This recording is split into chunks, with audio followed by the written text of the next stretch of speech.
Hi అండి. గత సెషన్‌లో మనం జీఎస్టీకి సంబంధించి కొన్ని ఆర్టికల్స్ చూసాం. మెయిన్ ఇంపార్టెంట్ ఆర్టికల్స్ కాదు, మెయిన్ ఇంపార్టెంట్ కాన్సెప్ట్ చూసాం. ఈరోజు ఏంటంటే రిమైనింగ్ కాన్సెప్ట్స్ జీఎస్టీకి సంబంధించి మనం రిమైనింగ్ కాన్సెప్ట్స్ అంతా క్లోజ్ చేద్దాం. ఫస్ట్ మనకి అసలు ఈ జీఎస్టీ గురించి ఎప్పుడు ఏర్పాటయింది? అలాగే జీఎస్టీని ఎప్పుడు తెచ్చుకున్నాం? అవన్నీ గత సెషన్‌లో చూసాం. 101 101వ రాజ్యాంగ సవరణ ప్రకారం మనము ఈ యొక్క 2016 ఆ రోజున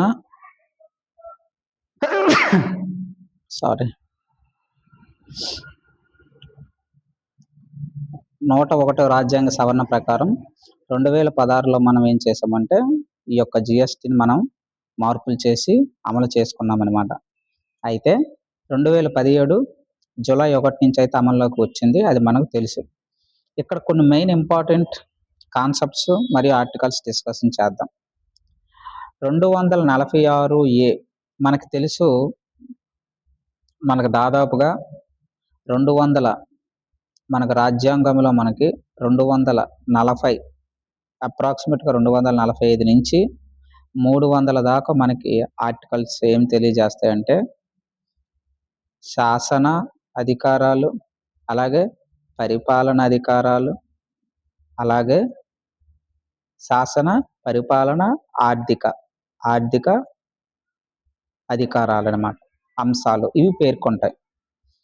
ఇక్కడ మెయిన్ ఏంటంటే ఈ యొక్క జిఎస్టీకి సంబంధించి ఆర్టికల్స్ చూద్దాం. 246A ఏం చెప్తుంది మనకి? జిఎస్టీపై చట్టాలు చేసే అధికారం ఎవరు చెయ్యొచ్చు అనేటటువంటి అధికారం important. A article? 246 article a ప్రకారము జిఎస్టీపై మనం చట్టాలు ఎవరు చేయొచ్చు అంటే కేంద్రము చేయొచ్చు, అలాగే రాష్ట్రాలకు కూడా జిఎస్టీపై చట్టాలు చేయొచ్చు. ఒకవేళ మరి రాష్ట్రాలు జిఎస్టీ చట్టాలు ఎలా చేస్తాయని మీకు డౌట్ రావచ్చు. ఉదాహరణకి ఇందులో మనకి పెట్రోలు, అలాగే డీజిల్, అలాగే ఎలక్ట్రిసిటీ, అలాగే లిక్కర్ ఇటువంటివన్నీ ఉన్నాయి. ఇవన్నీ ఏంటంటే మనకి జిఎస్టీ పరిధిలోనికి రావు. ఇవన్నీ కూడా మనకి జిఎస్టీ పరిధిలోకి రావు. జిఎస్టీ పరిధిలోకి రానప్పుడు ఆర్థిక అంశాలలో భాగంగా 260 నుంచి మనకి మొదలవుతాయి ఆర్టికల్స్. 260 నుంచి 300 మధ్య అనమాట. ఆ పరిపాలన ఆ ఆర్థిక అంశాలలో భాగంగా మనం వీటి మీద రాష్ట్రాలు వసూలు చేసుకోవచ్చు, పన్నులు వసూలు చేసుకోవచ్చు అనమాట. ఇవి జిఎస్టీలోనికి రావు, అవి మనం గుర్తించుకోవాలి. అందులోని భాగంగా మనం ఇక్కడ చూస్తే జిఎస్టీపై చట్టాలు ఎవరు చేయొచ్చు అంటే కేంద్రము రాష్ట్రం చేయొచ్చు అనే అధికారం ఏది తెలియజేస్తుందంటే 246 అని మనం గుర్తుపెట్టుకోవాలి ఇక్కడ. మరి 269 ఏం చెప్తుంది? రాష్ట్రాల మధ్య సప్లైపై ఇంటిగ్రేటెడ్ జిఎస్టీ విధించవచ్చు అనే ఆర్టికల్ మనకు చెప్తుంది అనమాట. రాష్ట్రాల మధ్య సప్లైపై మనకు తెలుసు. ఐజిఎస్టీ అంటే అంత అర్థం ఏంటి? ఇక్కడ తమిళనాడులో ఒక ఉత్పత్తి ఎవరో పారిశ్రామికవేత్తడు ఒక ఉత్పత్తి చేశాడు, కార్లు తయారీ. ఇక్కడ కార్లు తయారీ చేసి ఆంధ్రప్రదేశ్లో మనకి అమ్మాడనమాట. ఇక్కడ తమిళనాడులో ఉత్పత్తి చేశాడు, ఆంధ్రప్రదేశ్లో అమ్మాడు. ఇది రాష్ట్రాల మధ్య జరుగుతుంది. అంటే ఏంటది? Inter state GST. కాబట్టి దీనికి ఎవరికి అధికారం ఉంటుంది? కేంద్రంకి అధికారం ఉంటుంది. ఈ యొక్క 269 ఆర్టికల్ ప్రకారము కేంద్రంకి ఏ అధికారం ఉంటుందంటే జిఎస్టీ అనేటటువంటిది 2 రాష్ట్రాల మధ్య జరిగినప్పుడు దాని మీద పన్ను వేసే అధికారము కేంద్రంకి ఉంది అని ఏ ఆర్టికల్ తెలియజేస్తుంది మనకి? 269 ఆర్టికల్ తెలియజేస్తుంది. మరియు ఈ యొక్క ఆర్టికల్ ప్రకారమే వసూలు చేసినటువంటి ట్యాక్స్ డెస్టినేషన్ ఇక్కడ ఏది? ఆంధ్రప్రదేశ్. కేంద్రము ఆంధ్రప్రదేశ్ పంచుకుంటాయి. అది తెలియజేసే ఆర్టికల్ మనకి ఏదంటే 269A ఇంపార్టెంట్. 279A ఏం తెలియజేస్తుందంటే ఒక జిఎస్టీ కౌన్సిల్ అనేటటువంటిది ఉండాలి, జిఎస్టీ మండలి ఏర్పాటు చేయాలి.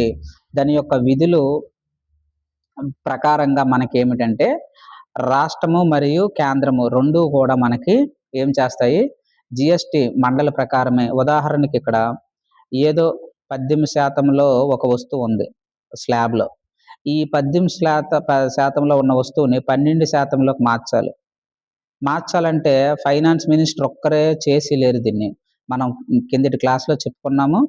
దీనికి ఒక కౌన్సిల్ ఉంటుంది, జిఎస్టి మండలి 279 ప్రకారము కౌన్సిల్ ఉంటుంది. ఈ కౌన్సిల్ ప్రకారమే మనకి ఏమవుతుందంటే అందులో రాష్ట్రాల తాలూకు ప్రతి రాష్ట్రం తాలూకు యొక్క ఫైనాన్స్ మినిస్టర్స్ అందరూ అందులో పాల్గొంటారు. వాటాలు కూడా మనం చెప్పుకున్నాం, ఎవరెవరికి ఎంత వాటా ఉంటుంది, వాటి యొక్క ఓటింగ్ శాతం ఎంత ఉంటుంది. అలాగే ఒకవేళ ఇది ఆమోదం పొంది మనకి ఆ యొక్క 12% స్లాబ్లోకి రావాలి అంటే మనకి ఎంత మెజారిటీ అవసరం అదంతా మనం చెప్పుకున్నాం అనమాట. అది మనకి ఇంపార్టెంట్. ఎలా చెప్పుకున్నాము? 1/3 వంతు మనకి కేంద్రంకి వాటా ఉంటుంది, ఎంత శాతం మనకి. అలాగే 2/3 వంతు మనకి రాష్ట్రాలకు ఉంటుంది. అదే బిల్లు ఆమోదం పొందాలంటే మనకి 3/4% అనేటటువంటిది, 3/4 అనేటటువంటిది ఆమోదం అయితే పొందాలంటే ఇంత శాతం అనేటటువంటిది ఉండాలి అని మనం చెప్పుకున్నాం కిందటి సెషన్లో. అలా మనకి ఒక జిఎస్టి మండలి ఉండాలి అనేటటువంటి ఆర్టికల్ 279 తెలియజేస్తుంది. మరి 286 ఏం తెలియజేస్తుందంటే సప్లై పైన కేంద్రం అనేటటువంటిది ఏంటంటే రిస్ట్రిక్షన్స్ విధించవచ్చు.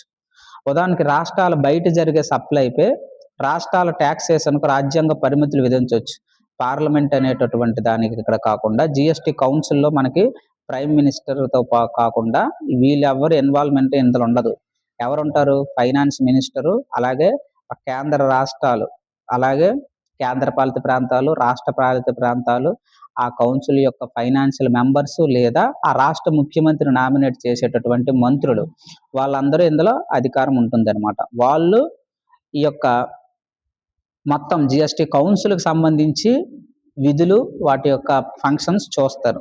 అదే 286 మనం ఏం చెప్పుకున్నాము? సప్లై. ఎప్పుడైనా మనకి బయట రాష్ట్రాల బయట జరిగేటటువంటివి ఇంపోర్ట్స్ కానీ అవి ఇంపార్టెంట్, ఎక్స్పోర్ట్స్, వాటికి సంబంధించి ఎవరు పరిమితులు విధిస్తుంది? 286 ప్రకారము రాజ్యాంగం పరిమితులు విధించవచ్చు అని ఇక్కడ మనం గుర్తించుకోవాలి. అలాగే 366 ఏం తెలియజేస్తుంది? 366 1 12A ఏం తెలియజేస్తుంది? జిఎస్టి అసలు అంటే ఏమిటి? దానికి ఇదంతా కూడా ఇక్కడ గుర్తించుకోవాల్సింది ఏంటంటే మనకి ఎగ్జామినేషన్ అడుగుతాడు, కింది వాటిలో సరైనవేవి? జిఎస్టి అనేది ఒక కాన్స్టిట్యూషన్ని, ఒక స్టాట్యూటరీ బాడీ అంటాడు. తప్పు. ఇదే బాడీ కాన్స్టిట్యూషన్ బాడీ అని మనం చూడాలన్నమాట. అలాగే జిఎస్టికి సంబంధించి నిర్వచనం ఎందులో ఉంది? అది మనకి 26A ఉంది. జిఎస్టి నిర్వచనం అనేది 12A ఉంది. స్టేట్కి సంబంధించిన నిర్వచనం 26A ఉందన్నమాట. అలా ఇటువంటివన్నీ కూడా మనము గుర్తించుకోవడానికి అవకాశం ఉండాలి. ఒక్కొక్కటి ఇక్కడ మనం చేసాము. ఇండైరెక్ట్ డెప్త్ ఇక్కడ మనం ఇచ్చాము. 246A ఆర్టికల్ ఏం తెలియజేస్తుందని చెప్పుకున్నాము? జిఎస్టి పైన చట్టాలు చేయొచ్చు, పార్లమెంటు చేయొచ్చు, రాష్ట్రాల అసెంబ్లీలు కూడా చేయొచ్చు. దేని ద్వారా? 246A ఆర్టికల్ ద్వారా. అది మనం గుర్తించుకోవాలి. జిఎస్టిపై చట్టాలు చేసే అధికారం ఎవరిచ్చారు అని అడుగుతారనమాట. ఎవరిచ్చారు? రాజ్యాంగమే ఇచ్చింది. 246A ప్రకారము కేంద్రాలు, రాష్ట్రాలు చేయొచ్చని. ఇక్కడ ఉదాహరణ చూడండి. ఏపీలో సప్లై, దాని మీద స్టేట్ లెజిస్లేటివ్ ఏపీ చట్టం చేయొచ్చు, అలాగే దాని మీద మనకి పార్లమెంట్ చట్టం కూడా చేయొచ్చు అనమాట. అయితే ఇది ఏంటి మనకి? ఇంట్రా అంటే ఏంటి? రాష్ట్రం లోపల జరుగుతుంది, ఒక రాష్ట్రం లోపల జరిగేటటువంటివి కాబట్టి ఇంట్రా అన్నాం. కాబట్టి ఇందులో పర్వాలేదు, ఇందులో సెంట్రల్ ఉంటుంది, స్టేట్ ఉంటుంది. ఉదాహరణకి ఒక మనకి 1000 రూపాయలు ఉంది. ఈ 1000 రూపాయల మీద 18% జిఎస్టి వేశాడు. 18% మనకి జిఎస్టి వేశాడు అనమాట. అంటే 18 రూపాయలు. 10% అంటే ఎంత? మనకి 100 రూపాయలు. 1% అంటే ఎంత? మనకి 1% అంటే 10 రూపాయలు. మరి 18% అంటే మనకి సింపుల్, 18 ఇంటూ 10 ఎంత? 180. అంటే ఇక్కడ మనకి 180 రూపాయలు అనేటటువంటిది ఒక స్టేట్లోనే ఉత్పత్తి అయ్యింది, ఒక స్టేట్లోనే అమ్ముడయ్యింది. కాబట్టి ఇది 90 పంచుకుంటారనమాట. 90 సెంట్రల్కి వెళ్ళిపోతుంది, 90 స్టేట్కి వెళ్ళిపోతుందని మనం చెప్పుకున్నాం. ఈ విధంగా జరుగుతుందని. ఇది ఇంట్రా కాబట్టి.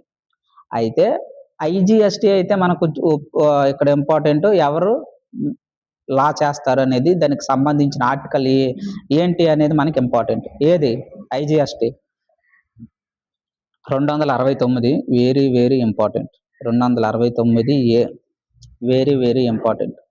279A ఏం చెప్తుంది మనకి? ఇది జిఎస్టీ కౌన్సిల్లో ఉండాలి అని చెప్తుంది అనమాట. ఐజిఎస్టికి మనకేంటి, రాష్ట్రాల మధ్య జరిగే వాణిజ్యం అనమాట. ఉత్పత్తులు ఇటువంటి వాటికి కూడా మనకెవరు, కేంద్ర ప్రభుత్వం అనేటటువంటిది అదే మనకి ట్యాక్స్ వేస్తుంది, అదే కలెక్ట్ చేస్తుంది అనమాట. దానికి వేసి మళ్ళీ ఏం చేస్తుంది, అంతా వచ్చిన తర్వాత పంచుతుంది అనమాట. అది ఇంపార్టెంట్.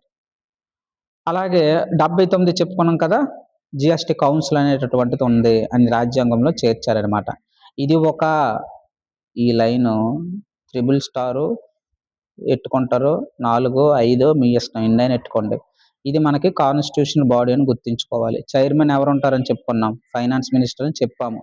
మెంబర్స్ ఎవరు ఉంటామని చెప్పాము, union minister of state, in charge revenue, ఆర్థిక మంత్రులు ఉంటారు.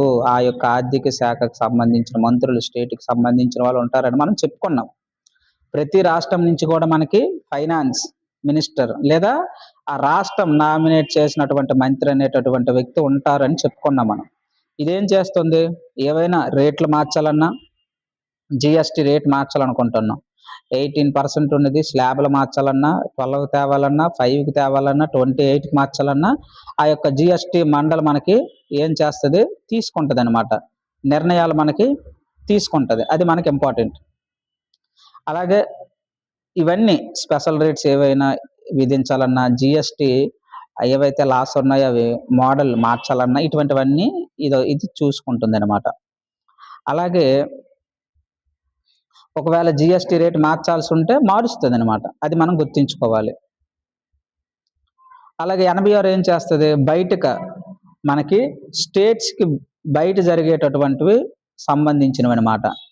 వీటికి మనకేంటి, కొన్ని సందర్భాల్లో ఏంటంటే బయట జరుగుతాయి. ఉదాహరణకి ఏంటి, స్టేట్కి బయట అంటే విదేశీ అనుకోండి. అటువంటి సప్లై కానీ ఎగుమతి దిగుమతులు జరిగిన సందర్భాల్లో మనం ట్యాక్స్ విధించలేము. అది రాజ్యాంగానికి మనకి లోబడి ఉంటుందా ఉండదా, అది విధించవచ్చా విధించకూడదా అనేది ఈ ఆర్టికల్ ప్రకారం డిసైడ్ అవుతుంది అనమాట. అది మనకి ఇంపార్టెంట్. సప్లై, ఒకవేళ కౌన్సిల్ సప్లై ఏం చేసిందంటే రిస్ట్రిక్షన్ విధించింది 286 ప్రకారం అనమాట. అప్పుడు అది ఈ ఆర్టికల్ కిందకు వస్తుంది. అది మనం గుర్తుంచుకోవాలి. ఈ తర్వాత 12A అనేది నిర్వచనం, జిఎస్టీ డెఫినేషన్కి సంబంధించి చెప్తుంది. అలాగే అంటే ఏంటి, జిఎస్టీ అంటే ఏంటి, ఏది గూడు ఏది సర్వీస్ అనేది నిర్వచనం ఇది ఇస్తుంది అనమాట. 66 ఏం చెప్తుందని చెప్పాను, ఇది మనకి కాన్స్టిట్యూషన్ డెఫినేషన్ అనమాట. స్టేట్ అంటే అర్థం ఏంటి, కొన్ని సందర్భాల్లో మనకి ఇది ఇన్ఫర్మేషన్ బ్రీఫ్గా ఇస్తుంది. అవుటర్ వ్యూలో ఇక్కడ మనం పెట్టాము ఈ ఆర్టికల్స్, ఒకసారి చూడండి. 46 ప్రకారం చట్టాలు చేయొచ్చు కేంద్రము రాష్ట్రము.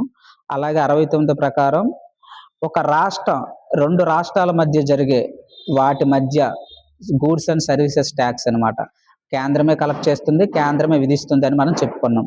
79 ఏం చెప్తుందని చెప్పుకున్నాం మనము, ఇది జిఎస్టీ కౌన్సిల్ ఉండాలని చెప్పుకున్నాం. 86 ఏం చెప్పుకుంది, రిస్ట్రిక్షన్స్ పెట్టొచ్చు అనమాట. స్టేట్ అనేటటువంటిది టాక్సేషన్కి రిస్ట్రిక్షన్స్ పెట్టొచ్చు అనమాట. డెఫినేషన్ గురించి అలాగే వైడ్గా ఎలా ఇచ్చారు, 12A 26A గుర్తించుకోవాలి. ఇలా మనకేంటంటే టోటల్గా స్మాల్ ట్రిక్ ఇక్కడ ఏంటంటే 46 ఏం చెప్తుంది, అధికారం గురించి చెప్తుంది. 66 ఏం చెప్తుంది, ఇంటిగ్రేటెడ్ జిఎస్టీ గురించి చెప్తుంది. 79 ఏం చెప్తుంది, జిఎస్టీ కౌన్సిల్ గురించి చెప్తుంది. ఇవన్నీ ఇక్కడ మనం ఇచ్చుకున్నాం అనమాట. ఒకసారి చూసుకుంటే మీకు క్లారిటీ ఉంటుంది. ఇవన్నీ ఏంటి, జిఎస్టీకి సంబంధించినటువంటి ఆర్టికల్స్. వీటితో పాటు మనము ఇంకా చాలా ఉంటాయి. ఏంటి, చాలా ట్యాక్సెస్ సిస్టమ్ మనకు ఉంటుంది అనమాట. ఈ ఒక్క సిస్టమే కాదు, చాలా ట్యాక్సేషన్ సిస్టమ్స్ మనం జిఎస్టీ పరిధిలోనివి చాలా ఉంటాయి.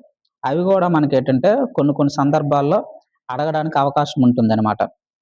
అటువంటి కాన్సెప్ట్స్లో మనం చూసుకుంటే ఈ యొక్క జిఎస్టీ వల్ల ప్రయోజనాలు ఏంటి మనకి వనగూరాయి. అలాగే ఎటువంటి ట్యాక్సెస్ సిస్టమ్ అనేటటువంటివి పోయింది, దేనికి బదులు ఏం తీసుకొచ్చామో ఇవన్నీ మనం డిస్కస్ ఆల్రెడీ చేసాం. కొన్ని కేసులు కూడా దీని మీద ఉన్నాయి. ఉదాహరణకి 2022లో మనకేమైందంటే సుప్రీంకోర్టు తీర్పు ఇచ్చింది. ఏమని? సుప్రీంకోర్టు 2022లో మే నెలలో ఒక తీర్పు ఇచ్చిందనమాట. ఏంటి? జీఎస్టీ కౌన్సిల్ ఉంది కదా! ఈ యొక్క జీఎస్టీ కౌన్సిల్ ఏదైతే నిర్ణయాలు తీసుకుందో, ఆ యొక్క జీఎస్టీ కౌన్సిల్ తీసుకున్న నిర్ణయాలనేటటువంటివి కేంద్ర ప్రభుత్వము, అలాగే రాష్ట్ర ప్రభుత్వము పాటించాల్సిన అవసరము అనేటటువంటిది లేదు. అంటే రాష్ట్ర ప్రభుత్వాలు అనేటటువంటివి రాష్ట్ర స్థాయిలో మనకి జీఎస్టీ విధి విధానాలు స్వతంత్రంగా చాలు నిర్ణయించుకోవచ్చు. ఎందుకంటే వాటికి హక్కు ఉంది అనేసి సుప్రీంకోర్టు తీర్పిచ్చింది. పక్కాగా మనం ఇది గుర్తుంచుకోవాలి ఎగ్జామినేషన్ పాయింట్ ఆఫ్ వ్యూలో. ఒకే దేశం ఒకే పన్ను ఓకే, కానీ ఏదైనా రాష్ట్రాలకి హక్కులు హరించినట్లయితే అటువంటివి చెల్లవు. రాష్ట్రాలకి సంబంధించినటువంటి జీఎస్టీకి సంబంధించిన అవి కూడా చేసుకోవచ్చు అని 2022లో మనకి మే నెలలో సుప్రీంకోర్టు తీర్పిచ్చిందనమాట.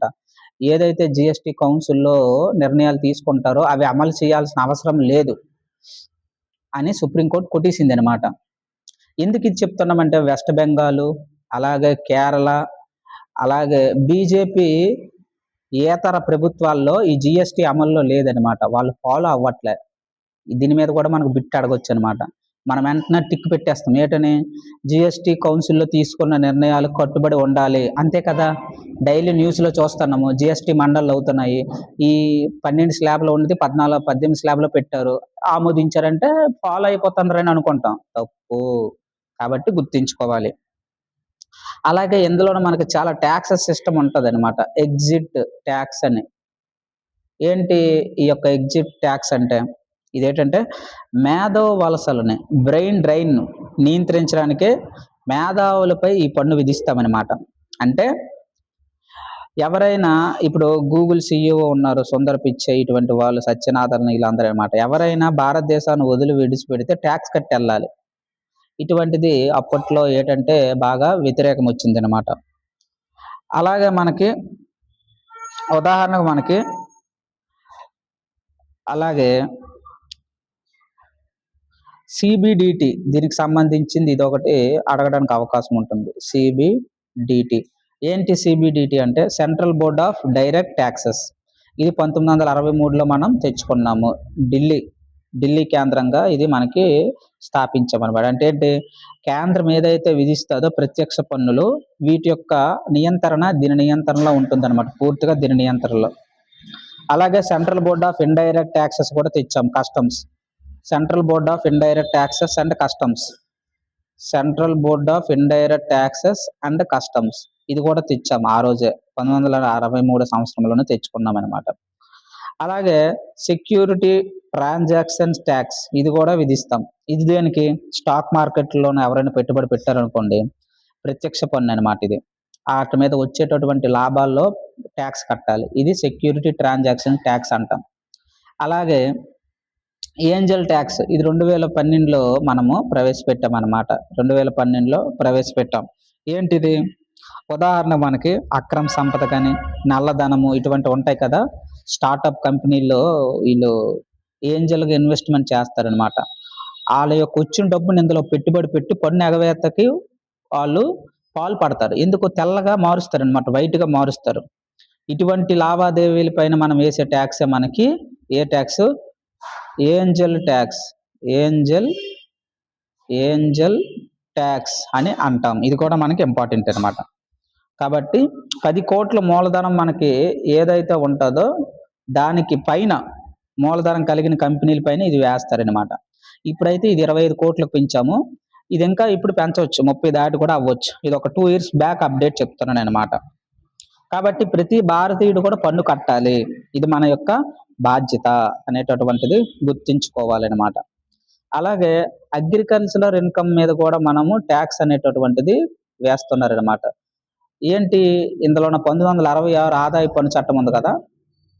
1961 ఆదాయ పన్ను చట్టం ప్రకారం నాన్ అగ్రికల్చర్ ఇన్కమ్ ఏదైతే 2,50,000కి మించి ఉంటుందో వాటి కూడా పన్ను రేటు నిర్ధారించారనమాట. దాన్ని వ్యవసాయ ఆదాయంగానే పరిగణిస్తాము అనేసి దీని మీద కూడా విధించారనమాట. అయితే ఇదైతే ప్రస్తుతానికైతే లేదు, ఏ రాష్ట్రాల్లో కూడా అమలైతే లేదు. ఇలా మనకి చాలా ట్యాక్సెస్ అనేటటువంటివి ఉంటాయి.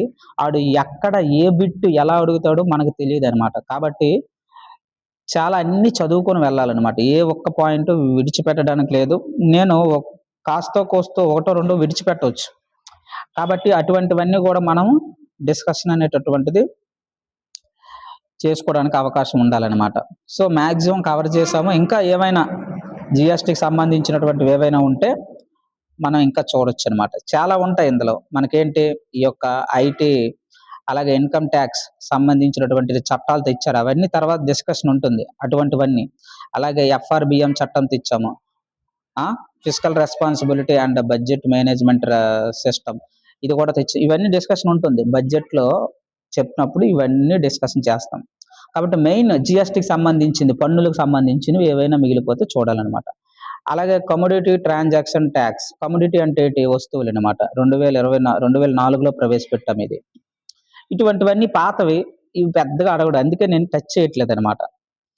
అందుకే ఈ custom duty, central excise duty, service tax, central sale tax ఇటువంటివన్నీ పాతవైపోయాయి ఇవి.